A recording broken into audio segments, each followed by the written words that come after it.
sekalian, beliau pernah berkali-kali mengulang dalam kajian tafsir surat Al-Ma'un. Ara'aita alladhi yukadzibu bid-din fadzalika alladhi yad'ul yatim wa la yahuddu 'ala ta'amil miskin fawailul lil musallin alladzina hum 'an salatihim sahun alladzina hum yura'un wa yamna'unal ma'un. Beliau selesaikan 7 ayat itu dalam 2 kali pertemuan. Selesai itu beliau ulang lagi, Pak. Beliau ulang lagi. Selesai itu beliau ulang balik. Sampai ada di antara jemaah itu yang protes. Kiai, ini kan sudah dikaji kemarin, kok dikaji lagi? Ini kan sudah dikaji. Tak mungkin rasanya kiai lupa kalau lah membahas sikobat kok dibahas kembali. Itu kok bahasa awaknya Pak Ibu. Tapi nak jalannya tak bahasa awak Pak, bahasa Jawa Pak. Napa kata beliau? Pertanyaan itu yang saya harapkan kata beliau. Kalau awak kaji Pak, kini apa yang awak lakukan? Amalkan ayat itu. Lihat Bapak Ibu, surat Al-Ma'un itu berbeda dengan surat-surat yang lain pada umumnya. Biasanya di dalam Al-Quran Allah lebih mendahulukan penyebutan amal yang berkaitan dengan dirinya daripada dengan sesama manusia. Jadi misalnya Allah mengatakan wa qadara rabbuka alla ta'budu illa iyyah wa bil walidaini ihsana. Dan aku telah menetapkan supaya kalian tidak menyembah kecuali hanya kepada Allah dan kepada kedua orang tua hendaklah berbuat baik. Berarti ke Allah dulu, baru ke manusia, ke orang tua. Aqimus shalah wa atuz zakat. Salat itu banyak kaitannya dengan Allah. Zakat banyak kaitannya dengan manusia. Artinya di dalam amal-amal Allah itu kebanyakan menyuruh yang berkaitan dengan dirinya baru dengan manusia, tapi tidak dengan surat Al-Ma'un, Pak. Surat Al-Ma'un justru Allah mendahulukan hal yang berkaitan dengan sesama manusia.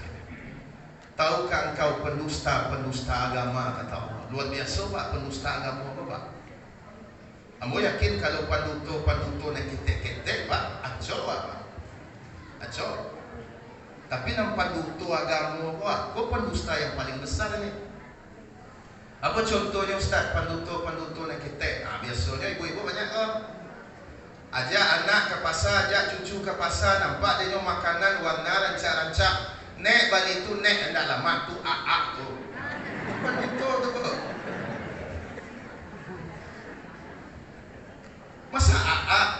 Kadang-kadang orang menggali kue tu orang mengamuk aak balik tu kau kecil.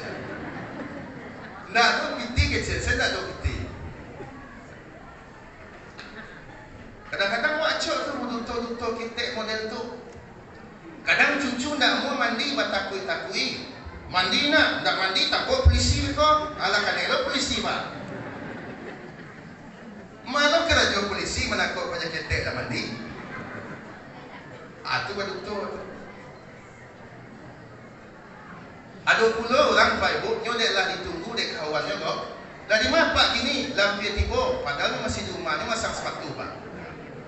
Tu Pak Duto nama tu. Tapi nanduto yang dimaksud dalam ayat tu ikulah nanduto yang paling gadang. Pendusta agama. Siapa pendusta agama disebut pertama Bapak Ibu? Fadzalikal ladzi yad'ul yatim, yaitu orang yang menghardik anak yatim. Bukan marah Pak Ibu, marah ke anak yatim boleh Pak. Sebab di antara tanda sayang itu marah. Jadi jangan dianggap awak sayang ke seseorang kok Pak, tak pernah marah. Oh, salah tu. Justru marah itu adalah bagian dari kasih sayang. Ketika dia salah, tegur dia. Marahi, tapi tetap dengan bahasa yang baik. Ada anak yatim Pak buat salah, marahi. Nak dialog tu tak? Tu tak boleh. Meribut dalam masjid tak boleh. Tu marah tu. Boleh tu. Ngecek model tu. Tapi ada anak yatim yang salah, dua kecil awak kenyo. Oi, akara juang tu. Ndak utang sama juga bang terang yang mah. Itu menghardik. Jadi kalau marah boleh, tapi kalau menghardik anak yatim tidak boleh. Wala yahuddu ala tu'amil miskin, dan tidak menganjurkan memberi makan kepada orang-orang miskin. Baru Allah sebut solat, Bapak Ibu bayangkan, baru solat sesudah itu. Fawailul lil musallin alladzina hum an salatihim sahun. Baru solat. Alladzina hum yura'un, yaitu orang-orang yang ria. Ria ini pendusta agama juga, baik di muka orang, padahal sebenarnya niatnya tidak itu. Niatnya tidak itu. Niatnya ada yang dia harapkan selain pahala. Malah tidak ada pahala yang dia harapkan. Dia harapkanlah pujian dari manusia. Allah tutup lagi yang berkaitan dengan sesama manusia. Alladzina hum yura'un wa yamna'unal ma'un. Enggan memberikan manfaat dengan barang yang berguna. Jangankan memberikan, Pak, kadang menyalang saya dapat dia. Ada orang bantu tu sembahyang dia rajin, Pak, pilihnya bukan main. Ada penokok, Pak, tak ada penokok dah. Sudah tu ngecek tak ada, Pak, tu menokok-nokoknya sudah tu. Apalah perasaan orang menyalang tadi tu, Pak. Ibu-ibu salang 10 lidi, Ibu. Di mana letak 10 lidi, Ibu? Sudah kawan di kecian tak di mana letak 10 lidi, sudah tu. Ibu menyapu sudah tu. Jangankan memberi, Bapak Ibu, meminjamkan pun tak mau. Cuma itu dulu nasihat ambo bagi nak meminjam barang-barang ku. Abang dia capek, Pak. Tidak, sudah dipinjamnya, Pak. Dah balik tu, Pak. Tinggal saya tempatnya lain. Abeku saatnya memenesu barang-barang 2 tahun sudah itu, Pak, baru sokok saja. Jadi capeklah selesai memakai barang kawan tu, segera kembalikan. Jadi orang tak menyalahkan pun, Pak, kadang-kadang ada dulu alasan ini tampil. Bisa jadi orang pun tak mana. Kadang-kadang yang salah punya orang, Pak, tu orang lain menyalang, yang salah tu orang lain tu. Padahal tu menyalahlah orang lain, tak boleh tu. Bapak Ibu sekalian rahimakumullah, memberi manfaat itu dan penting, Bapak Ibu. Orang yang memberi manfaat lebih tinggi dibandingkan yang menerima manfaat. Tangan di atas lebih mulia dibandingkan tangan di bawah. Orang yang menolong lebih mulia dibandingkan yang ditolong. Orang yang membantu lebih mulia dibandingkan yang dibantu. Orang yang memberi lebih mulia dibandingkan yang diberi. Cuma awak mana banyak yang ketujuh di awak, memberi atau diberi? Memberi atau diberi?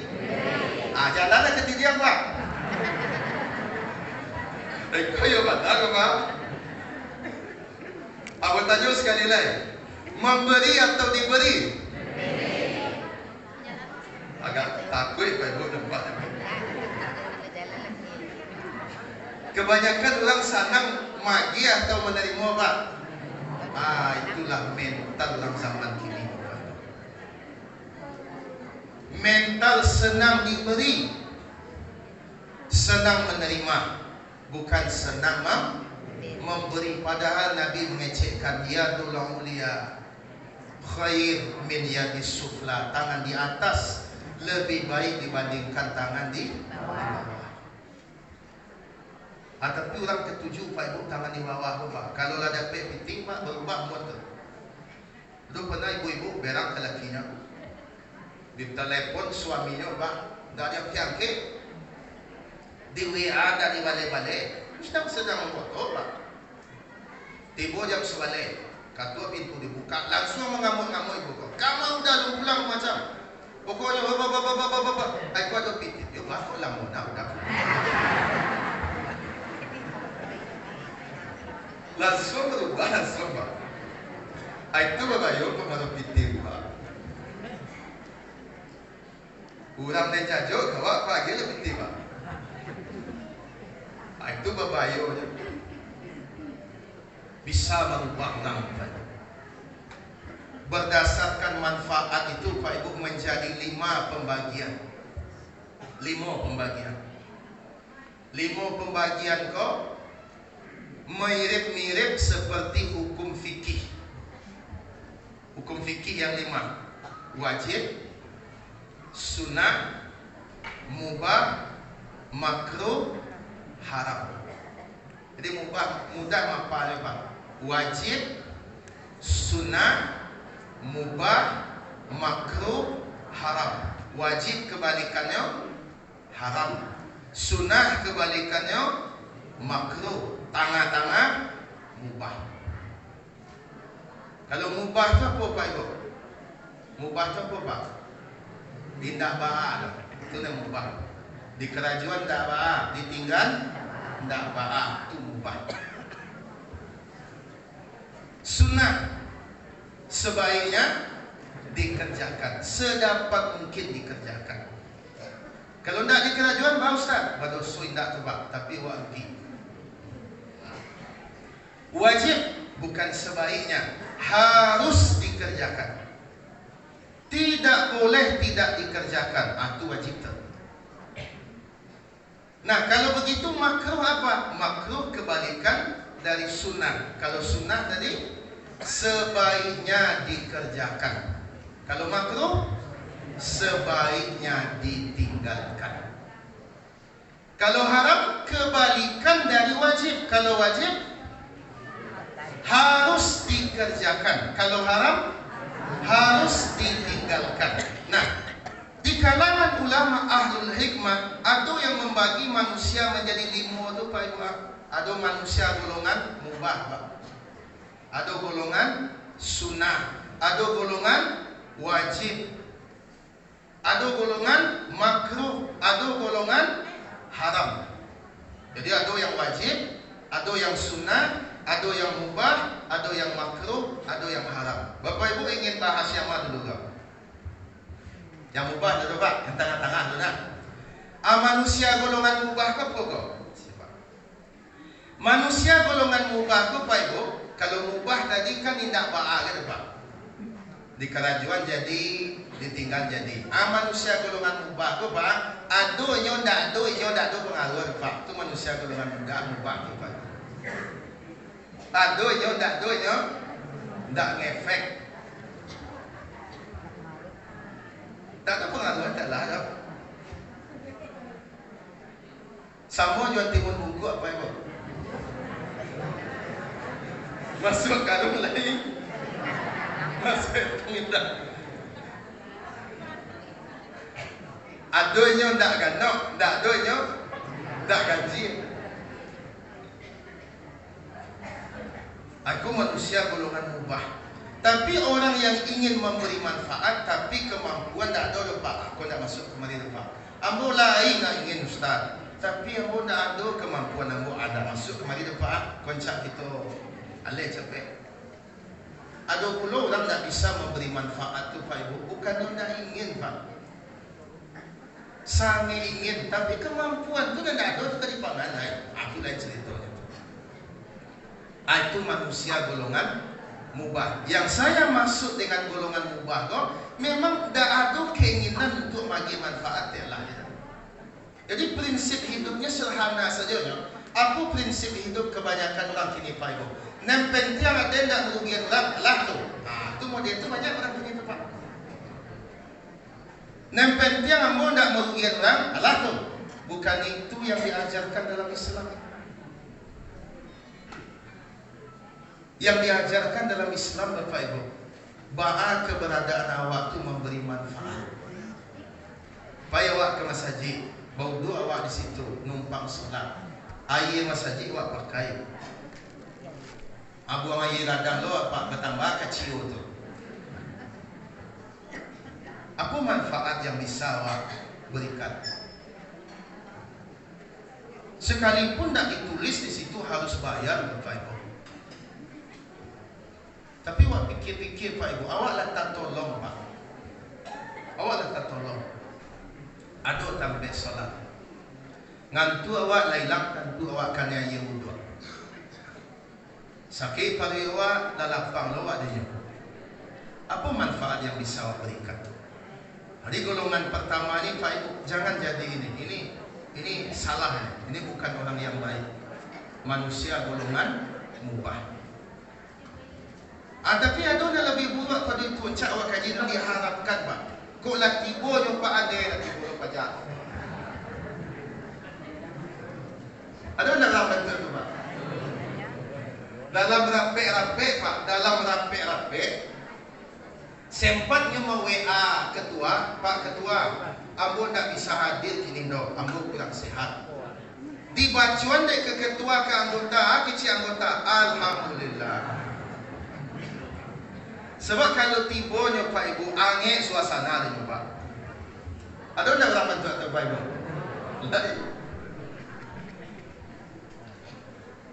Malah kan ambo Pak Ibu, ambo yakin termasuk ustaz-ustaz buya-buya yang lain pernah juga mengalami itu. Ada tipe jamaah ko Pak Ibu, tipe makruh ko Pak. Kalau tibo ibu ko, tibo apa ko angin pengajian dia Pak. Tapi kalau nak tibo nyo lega aman sikit Pak. Sebab kalau nyo tibo, aduh saya pertanyaan Pak Ibu. Mau pernah ketika persiapan masuk Ramadan, takhir Ramadan. Ada hadis Nabi yang menyebutkan sumu li ru'yatihi wa aftiru li ru'yatihi. Berpuasalah kamu apabila kamu telah nampak bulan, berhari rayalah kamu apabila telah nampak bulan. Selesai pengajian Pak, sesi tanya jawab. Tanya Cik Ustaz. Dia bertanya enggak tahu sopan Pak. Tanya Cik Ustaz. Tangan yang kayak tinggi-tinggi, untung nak kena jual Pak. Kecil beliau Pak. Tadi Ustaz kan mengecek. Puasa apabila lah nampak bulan. Raya apabila lah nampak bulan. Pertanyaan ambo, kok sedang di bulan baca puasa Ustaz? Itu pertanyaan saya itu Pak. Yang pandai ada jawab. Jadi nyoman cari Ustaz kok sakit kepalanya Pak tu bahagia nak gitu. Ada sebab kau yang maaf model tu. Tapi aku nak minta akak. Aku tanya ke beliau, mohon maaf Pak sebab. Sebelum kau jawab pertanyaan apa, boleh aku tahu kerajaan Pak kau. Apa kerajaan Pak? Ambo mengalir dia Ustaz. Oh mengalir dia Pak. Ambo kira Pak astronot tadi kecil. Ambo kira Pak astronot tadi. Jadi apa cara Pak bulan macam ni? Ya. Jawabannya, tidak ada Ustaz. Ambo nak bertanya saya. Kini ikut saya Pak. Nam pertanyaan apa tu kan lalu terjadi dah. Berarti apa kan bertanya tagih-tagih nak bertanya kan? Kini ikut saya Pak. Pak ke bulan dulu. Tiba Pak di situ foto diri apa kirim ke WA Ustaz. Ambo lagi bulan baca puasa kirim lah. Itu tipe-tipe model itu ada Pak. Pernah aku ditanya ketika kajian fikih munakahat Pak. Fikih munakahat tentang bab wali dalam pernikahan. Apa pertanyaan jemaah tu Pak?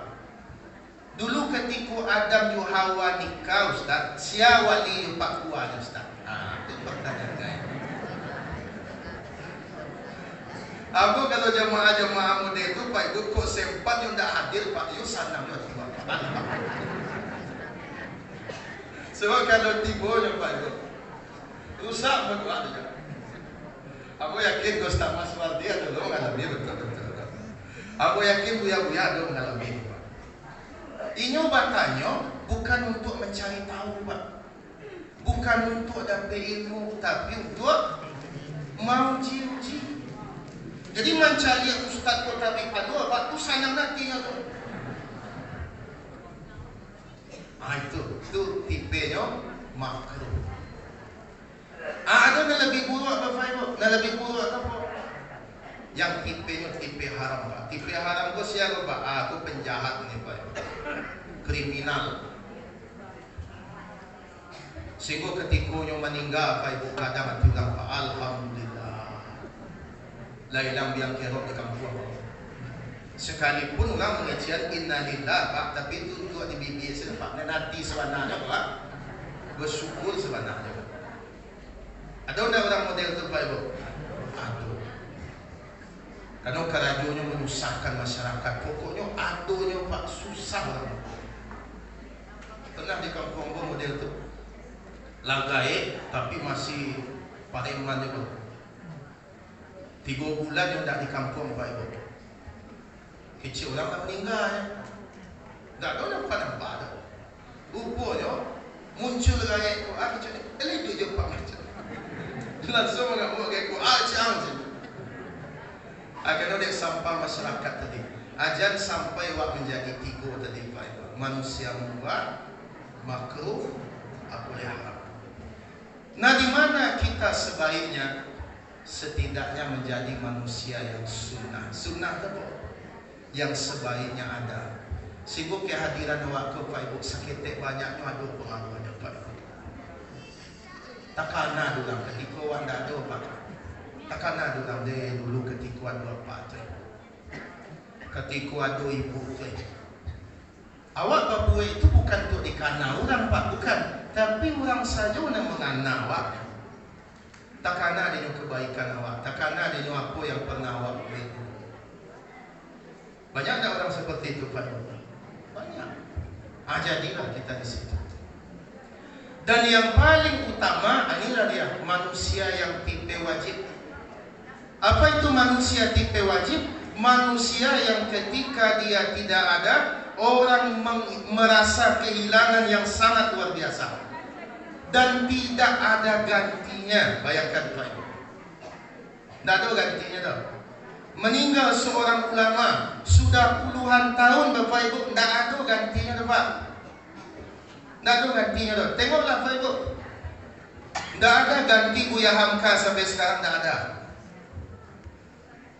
Jauh-jauh mana orang kuliah gini Pak Ibu, tidak ada yang bisa juga menyamai Buya Hamka.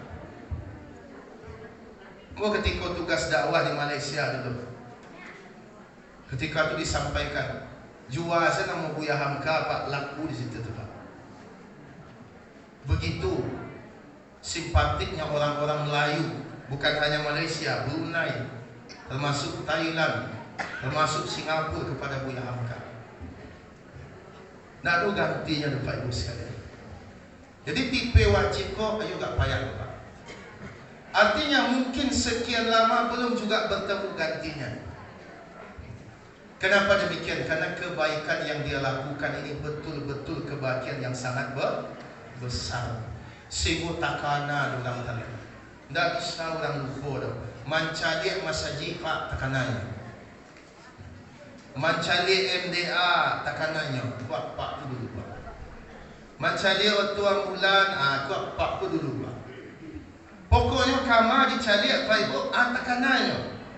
Saking banyaknya kebaikan yang dia buat dan sangat banyak jasa-jasa terhadap orang banyak. Jadi Pak Ibu sekalian, harus ada tekad dalam hati Pak Ibu. Jangan hanya menjadi penerima manfaat, tapi jadilah pemberi manfaat. Karena tangan yang di atas itu Pak Ibu lebih mulia. Perkara awak tahu orang yang menerima tidak usah awak Pak Ibu. Ada kisah sahabat Umar bin Khattab Bapak Ibu sekalian.